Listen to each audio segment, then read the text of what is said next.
Sabemos que existe un solo Dios en tres personas distintas.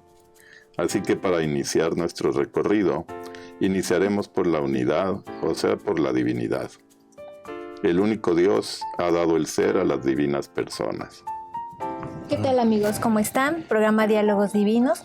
Continuamos con el tema Conociendo a tu Dios y les saludamos cordialmente el Dr. Salvador Tomasini. Hola, amigos. Alejandro Carrega. Hola, buenas noches. Y su servidora Alejandra López. Continuamos con este hermoso tema. Vimos las bases, lo principal en nuestro programa anterior. Vamos a empezar ya a profundizar lo que es el ser divino. Así es. Debemos aclarar que, es un tema bastante complejo, o sea, no es sencillo. Y tenemos realmente pocos datos dentro de todo lo que la Iglesia ha escudriñado dentro de las escrituras y que las reflexiones teológicas. Tenemos realmente poco material, ¿no? Sin embargo, en la actualidad, tenemos mucho de revelaciones privadas. Y revelaciones privadas sobre todo muy serias, como sería todo lo de Luisa Picarreta en La Divina Voluntad, y también de María Valtorta. Creo que son las dos más, cuando menos en nuestra forma de ver, lo que hemos considerado son las más, acertadas, ¿no? Y más encuadradas dentro de todo lo que es nuestra doctrina. Por eso es que lo vamos a hacer así. Debemos entender que son temas, difíciles, pero trataremos de irlo facilitando un poco hasta donde podamos, sobre todo en cuanto a la relación del ser divino, de esta relación que hay entre las tres divinas personas. Y pues vamos a ver qué sale. Esperamos sus comentarios y sobre todo si tienen alguna, aclaración o algo que nos pueda ayudar, que podamos hacer más accesible en la información, pues con mucho gusto lo aceptaremos y lo pondremos al aire. Vamos a empezar con esto. Ya en el programa anterior vimos bases sobre la necesidad del conocimiento, sobre las vías que tiene el hombre para llegar al conocimiento de Dios y lo que el catecismo nos ha dicho acerca de esto. Ahora vamos a tratar de ir escudriñando un poco. Sabemos que la Trinidad son tres personas distintas, pero un solo Dios verdadero.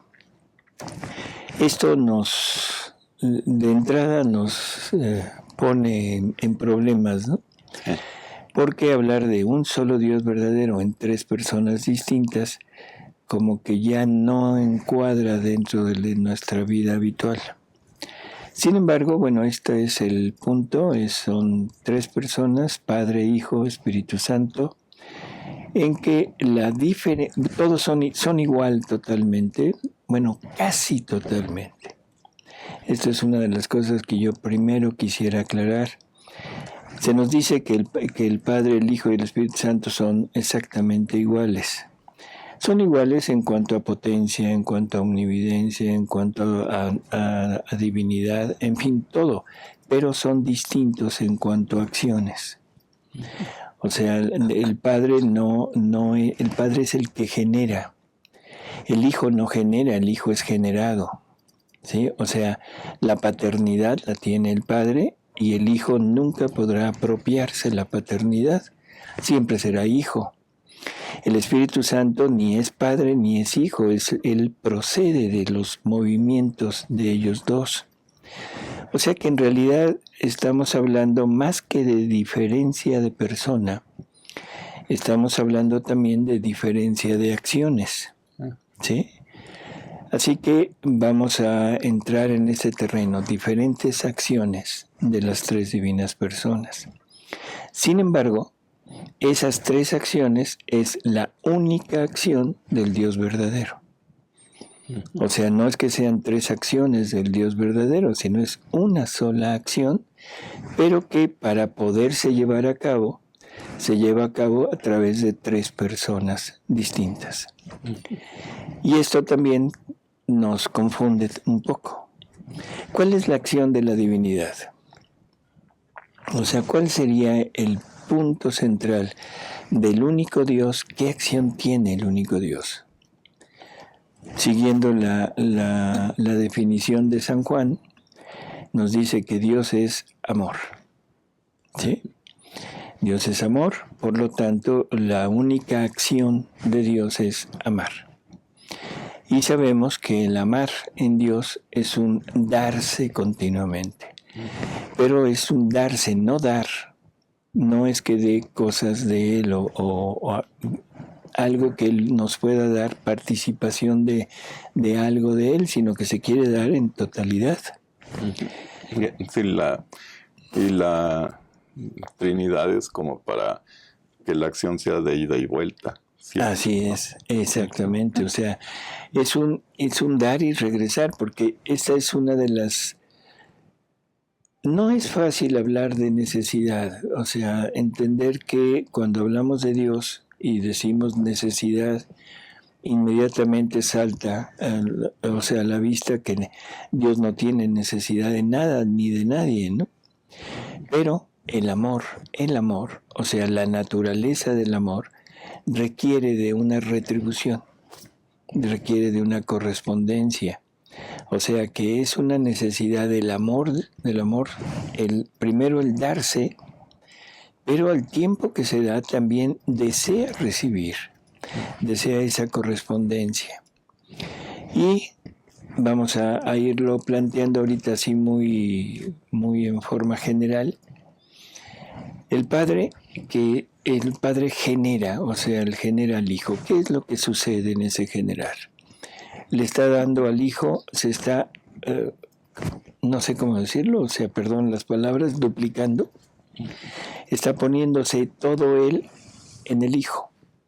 O sea, está amándose, se está amando a sí mismo y está poniéndose en aquella segunda persona que es Él mismo, menos la paternidad.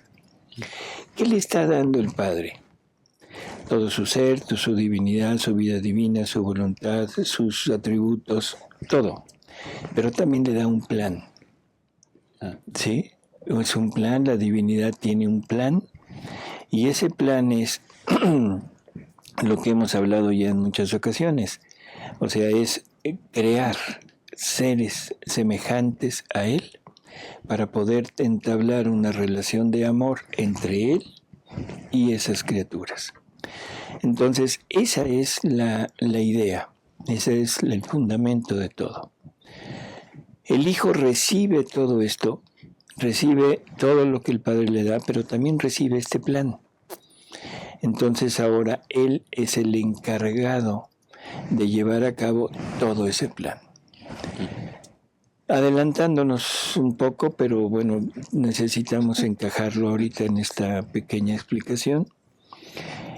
Ese ser que Dios quiere para poder entablar esa relación de amor requiere forzosamente que sea idéntico a Él. Por lo tanto, es un ser capaz de recibir todo el amor divino, o sea, de recibir a Dios, y capaz de corresponderle con toda la intensidad y toda la infinitud de lo que es Dios. Y el único que lo puede hacer es Él, o sea, Él mismo. Si ellos crean a un ser para hacer esto, ese ser, por el solo hecho de ser creado, ya no podría recibir a Dios porque sería creado y sería finito. Así que la única solución para esto es que el mismo Dios, a través de la segunda persona de la Trinidad, se vuelva carne, tome esa tarea de ponerse fuera en una naturaleza distinta, vamos a decirlo así. Por eso es que el Verbo encarnado, el Verbo eterno, su principal acción es encarnarse. Toma una naturaleza no como la nuestra, O sea, entenderlo eso, sino toma una naturaleza humana no creada, sino hecha ex profeso para que Él pueda desarrollar todas sus acciones, pero fuera de la Trinidad. Por eso San Pablo y San Juan nos dicen que Él es el primogénito de toda la creación, primogénito, el primero de todo. Que en Él fuimos creados, que en Él somos, que en Él existimos, que Él es vida de todos. Ese es el punto principal. Eso es lo que hace primero como correspondencia el Verbo Eterno al tomar una humanidad. Y después esa humanidad debe de tener un lugar donde habitar. Y esa es la creación. Por eso es que el Verbo Eterno lleva a cabo toda la acción del Padre, haciéndolo Él, llevando a cabo esa creación. Por eso también San Pablo nos dice que todo fue creado por Él, para Él y en Él. O sea, y no es que le estemos quitando la acción creadora al Padre, porque el Padre crea por medio de su palabra. Y la palabra es el Verbo Eterno. Así que no hay problema. Cuando ya está este movimiento, es cuando el amor realmente en Dios queda, ¿cómo decir?, pagado, queda totalmente ya satisfecho. Y esos dos movimientos producen o hacen que venga el Espíritu Santo. O sea, el Espíritu Santo procede de estos dos movimientos. No procede de un solo movimiento, sino procede de los dos movimientos al mismo tiempo, y es el que encierra estos dos movimientos, y el Espíritu Santo lo que contiene es primero persona, vida divina, porque lo está recibiendo de los dos, y en términos generales lo que tiene es vida divina en sí, y su acción es comunicarla a los demás. ¿A cuáles demás? A nosotros. Porque Dios quería seres similares a ese ser, a esa humanidad de Él mismo. Quería comunicarla, y el Espíritu Santo es el encargado de llevarlo a cabo. Así que en pocas palabras aquí tendríamos una perspectiva de lo que es el plan de Dios, ¿no? Ahora lo último, esto que parece que es sucesivo, que son actos sucesivos, primero uno, después otro, y al último el otro, el tercero, esto no es así, esto es para entenderlo nosotros, pero en Dios es simultáneo. O sea, en Dios está continuamente en un mismo plano, nunca fue primero uno que otro. Y esto es desde que Dios es Dios. Después de esta enredosa explicación, vamos a empezar y vamos a tratar de conocer primero al Padre. A ver, sabemos que hay un solo Dios. Tres personas distintas, ¿sí? Que dicen todo iguales por divinidad, eternidad, inmensidad, omnipotencia, y así de todos sus atributos, los cuales, si son compartidos por igual en las personas, quiere decir que son atributos de la divinidad, no de la persona. Creo que esto se entiende. Estas tres personas no se confunden entre ellas, más bien son muy distintas, y una no es la otra. Sin embargo, no existen tres dioses, sino un solo Dios, el cual por sí mismo ha dado el ser a las personas divinas, generando al Hijo y por esto mismo dando origen a la procesión del Espíritu Santo.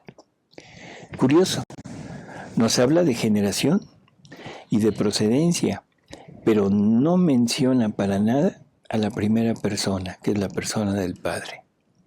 Entonces vamos a tratar de entrar a ver qué es, por qué, ¿sí? Entonces empezamos. En primer lugar, debemos entender que todo ser divino, angélico, humano, cualquiera, tiene dos componentes, que es el ser y la vida.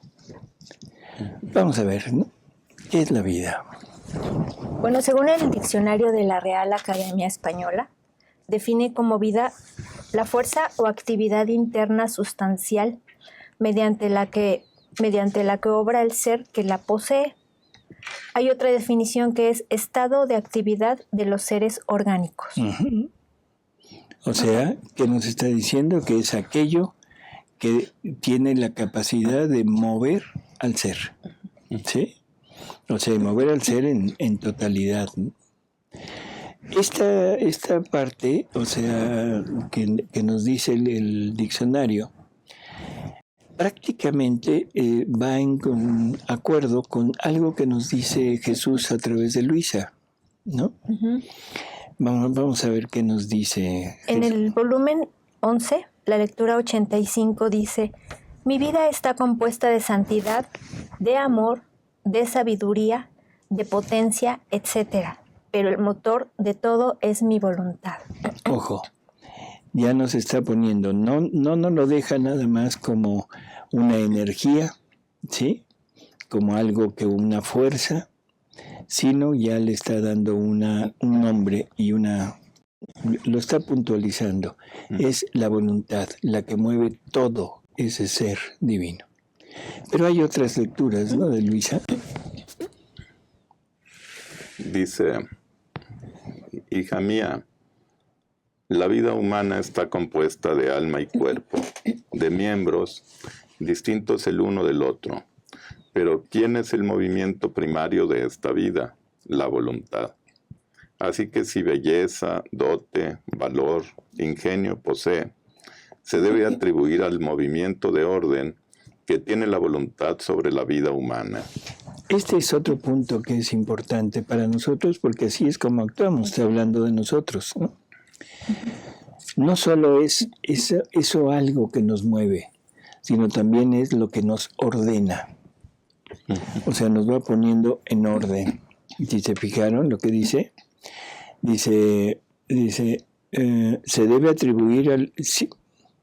Dice así que si belleza, dote, valor, ingenio posee, se debe atribuir al movimiento de orden que tiene la voluntad sobre la vida humana. ¿Sí? Seguimos, Ale. Dice, el movimiento dice vida, y si el movimiento tiene principio de una voluntad humana, se puede llamar vida humana. Si en cambio el principio es de mi voluntad, se puede llamar vida divina. Lógico. O sea, la voluntad humana produce ¿qué actos? ¿Qué? Humanos. La voluntad divina produce actos divinos. No es como algo mágico, sino que si siendo el motor, lo que ese motor mueve en Dios y ordena en Dios son sus atributos. Y los atributos son divinos, son de la divinidad. No son cosas creadas, sino son inherentes a la divinidad. En nosotros todo es creado. Por lo tanto, lo que esa voluntad pequeña mueve es lo que nosotros tenemos como dote, como creación, como naturaleza. Entonces se produce no un acto o no un movimiento divino, sino un movimiento o un acto humano.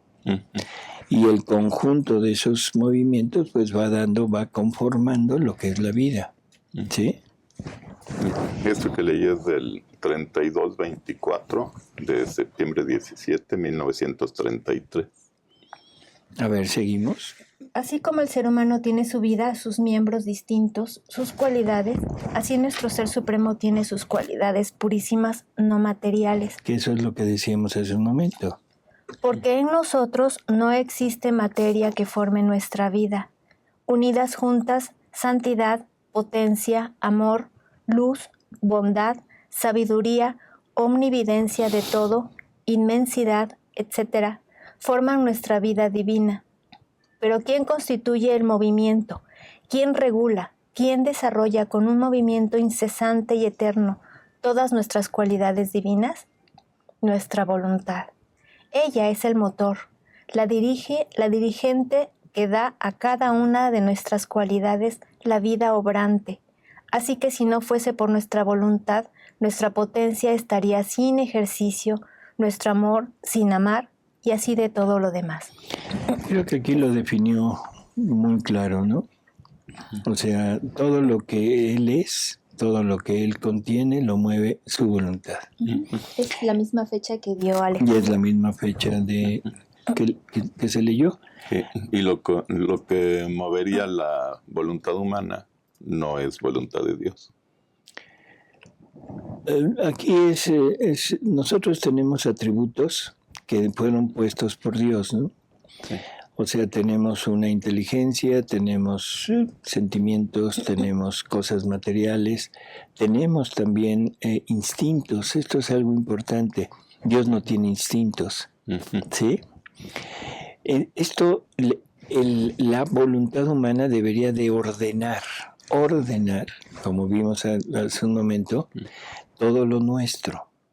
Debería de poner en orden los instintos, debería de poner en orden nuestras cualidades, y todo en orden ¿a qué?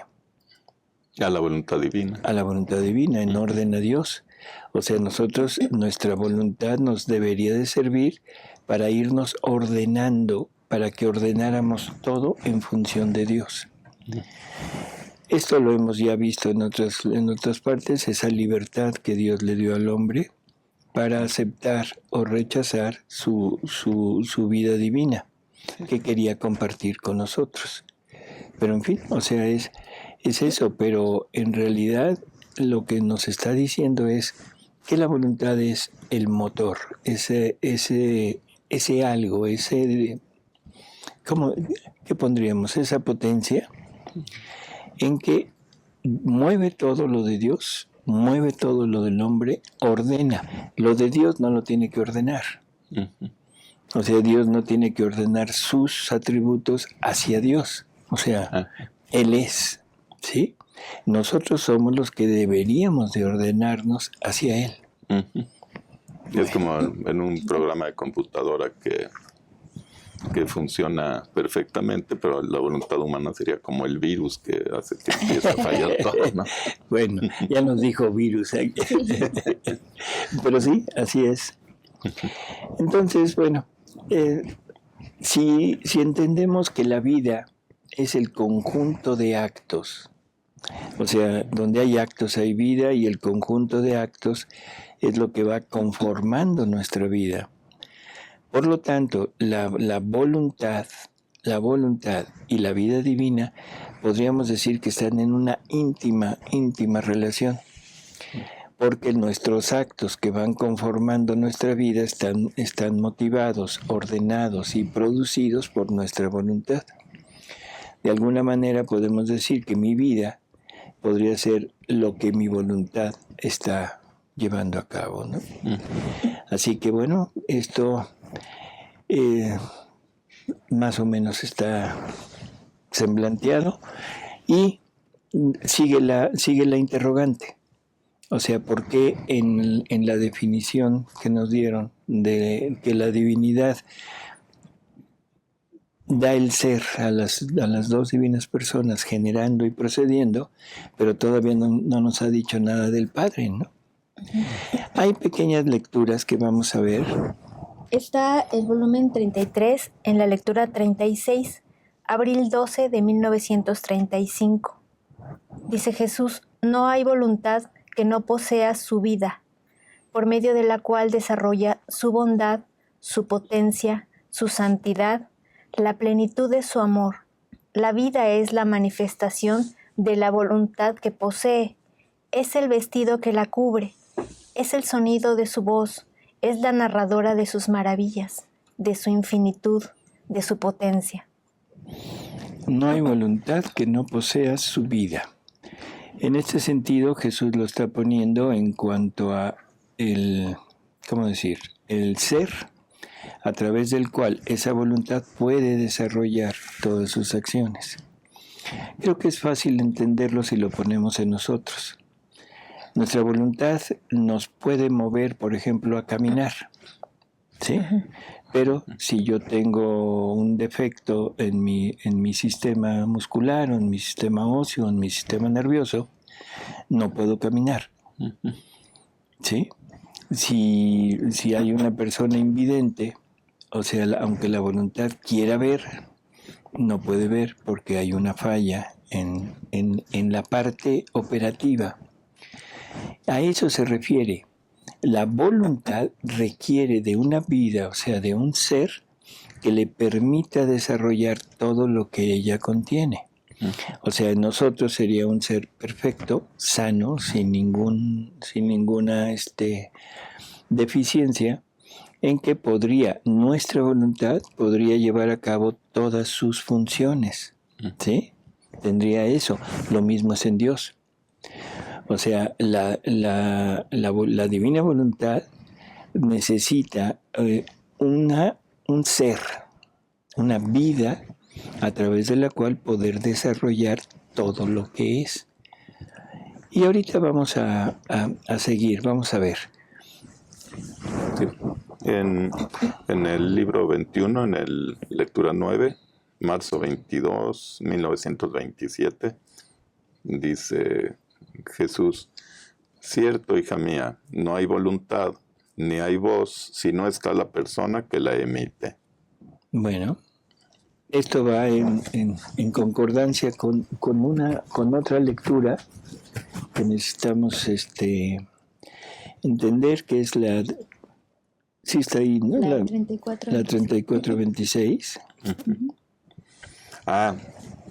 Dice: la vida no se puede formar fuera de las personas, sino siempre dentro. De otra manera, le faltarían las cosas necesarias, los humores vitales para formar una vida.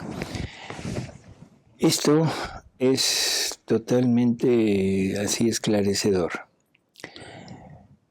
La voluntad debe tener una vida donde desarrollar esto. La voluntad divina debe tener un ser a través del cual pueda desarrollar todo esto. Pero la vida no se puede formar fuera de las personas, ¿sí? Por lo tanto, esa voluntad divina requería de la presencia de una persona. Y esa persona es lo que nosotros identificamos como el Padre. O sea que podemos poner prácticamente a la divinidad, al único Dios verdadero, como el Padre, que es la vida de esa voluntad divina, donde va a desarrollar todo lo que quiere. Y luego lo que se leyó también, dice: no hay voluntad ni hay voz si no está la persona que la emite. Entonces, toda la obra, todo sale del Padre. O sea, el Padre es el generador de todo. Y esto se entiende porque es el que genera al Hijo.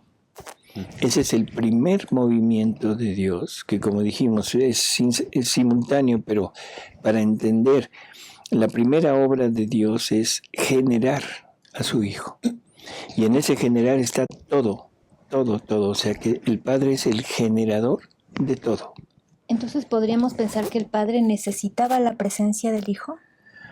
¿La necesitaba para poder manifestarse?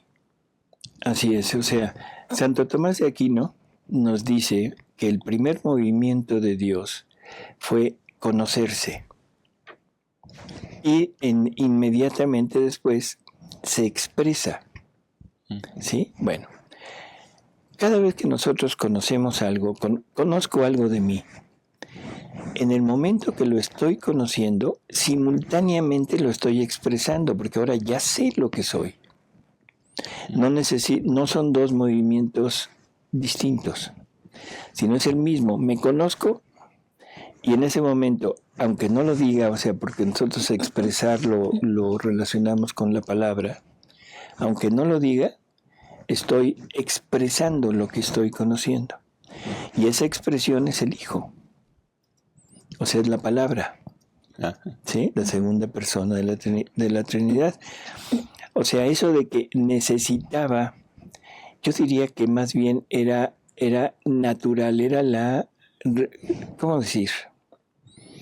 El efecto normal del conocerse.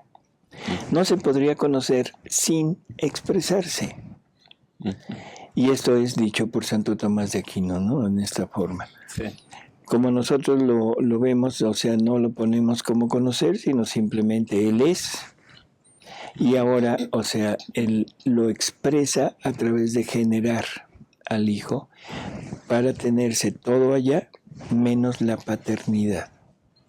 Hay que recordar eso, ¿no? Sí. Esta lectura fue del libro 34, lectura 26 de marzo 14, 1937. Así es.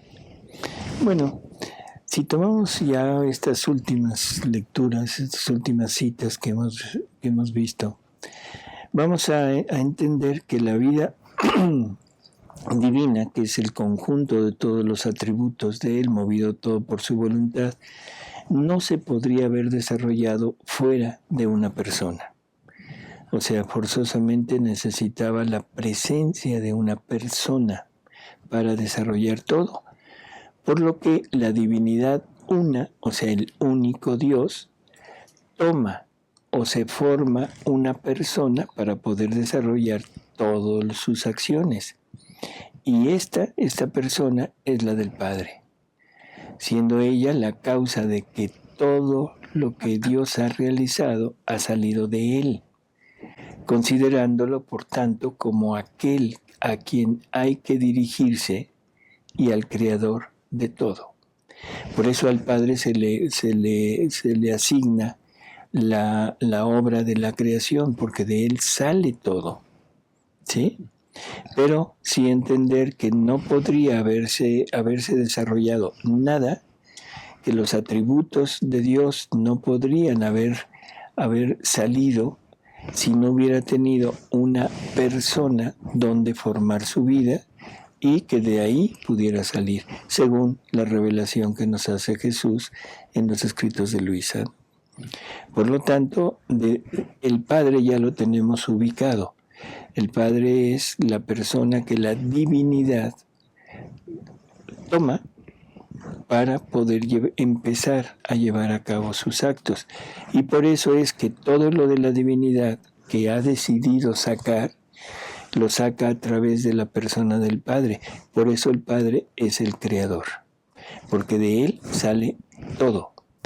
Ahora, el Hijo, la segunda persona, es la que lo va a tomar y la que lo va a llevar a cabo, pero el generador de todo es el Padre. ¿Sí? Bueno, entonces, ahora, esto no sé si... ¿Cómo decirlo? Dios tiene un solo acto. Esto también es importante entender. Dios no tiene actos sucesivos. Dios todo lo tiene en un eterno presente. Si Dios tuviera actos sucesivos, o sea, el hecho de hacer un nuevo acto, perfeccionaría a Dios. Ahora Dios ya tendría algo que no tenía antes. Esto no es posible. Dios es. O sea, yo soy. Por lo tanto, este único acto de Dios, que es el amar, pero ese amar contiene esos requerimientos de dar y recibir, dar y ser correspondido, tiene que ser llevado a cabo por diferentes personas. No puede ser la misma, porque no tendría dos actos. ¿Sí? Por eso es que la divinidad se pone prácticamente en estas tres personas, compartiéndoles a cada una de ellas el único acto. Y entre los tres van a llevar a cabo ese único acto para que se pueda desarrollar, la palabra completar no es exacta, pero pueda ser perfecto este acto único y conformarse el amor divino, para que San Juan nos pueda decir que Dios es amor. ¿De acuerdo? Uh-huh. Así que con esto, bueno, quizá se entienda un poco lo que hablamos al principio de la generación del Verbo y la procedencia del Espíritu Santo. O sea, prácticamente es la divinidad a través de su persona, que es el Padre, da todo lo que es lo que el único Dios quiere, lo que el único Dios desea compartir, desea sacar de sí, desea manifestarse, desea poner a todos los miembros, a todos nosotros, seres humanos creados a imagen y semejanza de su Hijo, o sea, de Dios, pero en su Hijo. ¿Y por qué en su Hijo? ¿Para que le dieran la correspondencia? No, pero para que tuviéramos una humanidad. Esto es algo que necesitamos entender, porque siempre hemos pensado que Jesús, que el verbo eterno, toma una humanidad como la nuestra. Perdón, pero no es así. La primera humanidad es la de Él. Y de esa humanidad, somos a imagen de esa humanidad, fuimos creados nosotros. Incluso el Catecismo de la Iglesia Católica nos dice que Dios nos quiere participar de su vida, en fin, pero dice, también la parte externa debería de haber sido divina. Y uno se pregunta, la parte externa, o sea, mi físico, tiene que ser divino. ¿Por qué? Porque el Verbo se hizo carne. Exactamente, porque el Verbo se hizo carne. Entonces, el punto de partida es el Verbo encarnado, y de esa humanidad del Verbo encarnado fuimos formados a imagen y semejanza de Dios en su Hijo Jesucristo. Por eso se le llama primogénito. Por eso es el primogénito, y por eso nosotros, aún la parte exterior, debería de ser divina. Esto nada más es para empezar a entrar en ese campo de lo que nosotros hemos malformado, todo lo que Dios ha creado. ¿Sí? Que aún en la parte exterior, ya no hablemos de la interior, o sea, hemos usado la parte exterior para corromper la parte interior. ¿Sí? Bueno. En fin, entonces vamos a leer un poco acerca de todo esto. Vamos a ir a la carta a los Romanos. Esta es una revelación que Jesús hace a María Valtorta, donde hace comentarios a la carta a los Romanos. A ver si queremos. Con fecha de 16 de junio de 1950, escribe María Valtorta lo que le dicta Jesús. El Dios Padre, Creador y Señor del cielo y de la tierra, primera persona de la Trinidad Santísima, el cual por ninguno fue engendrado porque es eterno, y por sí mismo, mediante divina generación, engendró a su Verbo, por medio del cual todas las cosas fueron hechas. Igual en todo a la primera, que en él se complace, así como el Hijo se complace en el Padre que lo engendró, dando origen, mediante esta doble complacencia, al Espíritu Santo, que procede del Padre y del Hijo, y es su mismo amor. Esto es lo que tratamos de comentar al principio. O sea, esa relación entre el Padre y el Hijo es lo que completa, vuelvo a decir, la palabra no es exacta, pero define totalmente lo que es el amor, que es el Espíritu Santo. Y este Espíritu Santo, para poder tener lo que está habiendo en la relación de Padre e Hijo, que es vida divina en el Padre, vida divina en el Hijo, o sea, forzosamente para poder llevar a cabo todo lo que tienen, tiene que tener también vida divina, porque si no, no podría llevar a cabo todo lo que se está desarrollando en ellos. Entonces, esa es la forma en que el Espíritu Santo procede de estos dos movimientos de las otras dos personas. El pensamiento creó la palabra, y el pensamiento y la palabra se aman. Perdón, pero aquí la palabra creó no es exacta, es generó. Sí, porque el crear hubiera sido como una creación y entonces la palabra no sería Dios, Sí. sería una creación de Dios. No, el pensamiento genera la palabra. El amor es el paráclito. Por vuestra condición humana necesitáis figuras para pensar en el Padre y en el Espíritu. Pero me entendido porque esta es explicación de lo que estábamos hablando. El pensamiento, o sea, la persona del Padre, o sea, genera la palabra, que es la segunda persona de la Trinidad. Y ahora el pensamiento y la palabra se aman, ese movimiento que decíamos del Padre dando y el Hijo retribuyendo. Y esto es el amor. Y el amor es el Espíritu Santo. ¿Sí?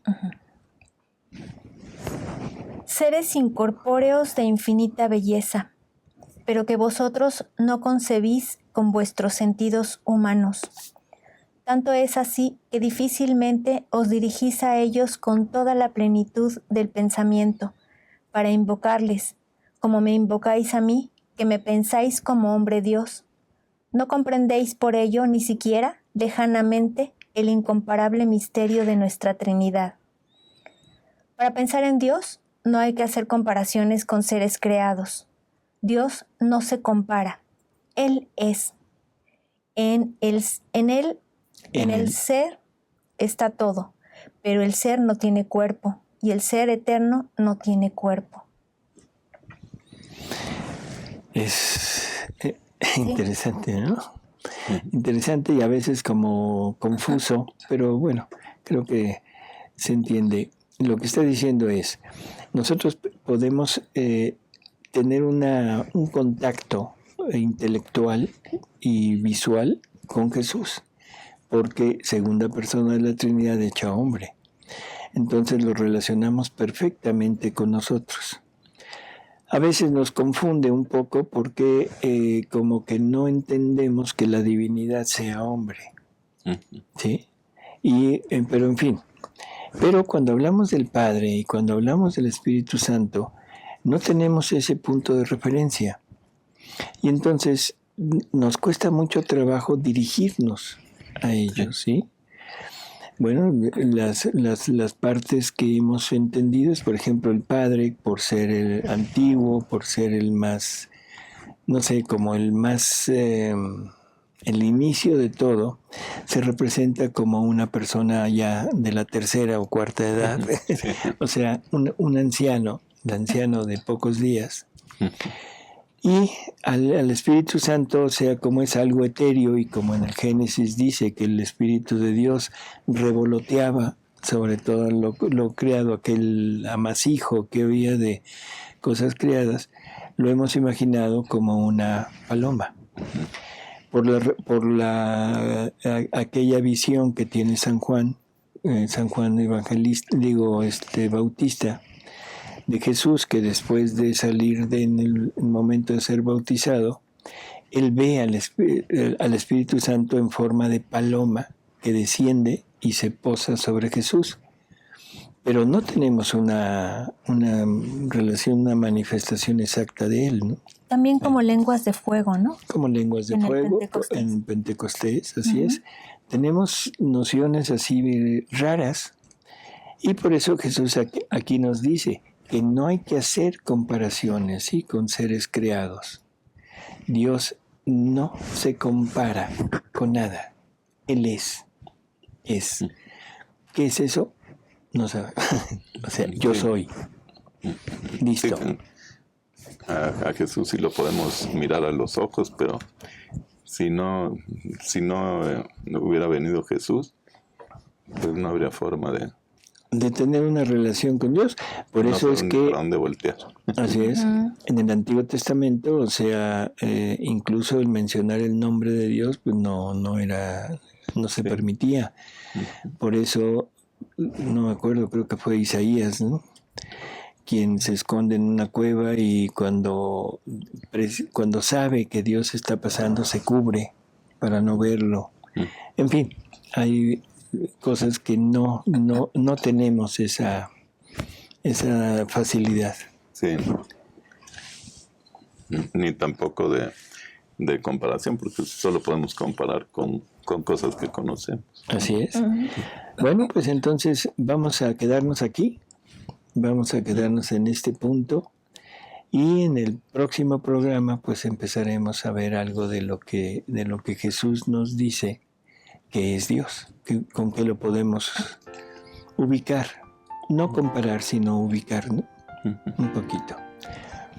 Alejandra, gracias por... Alejandro, Gracias, doctor. Gracias, Ale. Y nos vemos en el próximo programa. Hasta pronto, amigos. Adiós.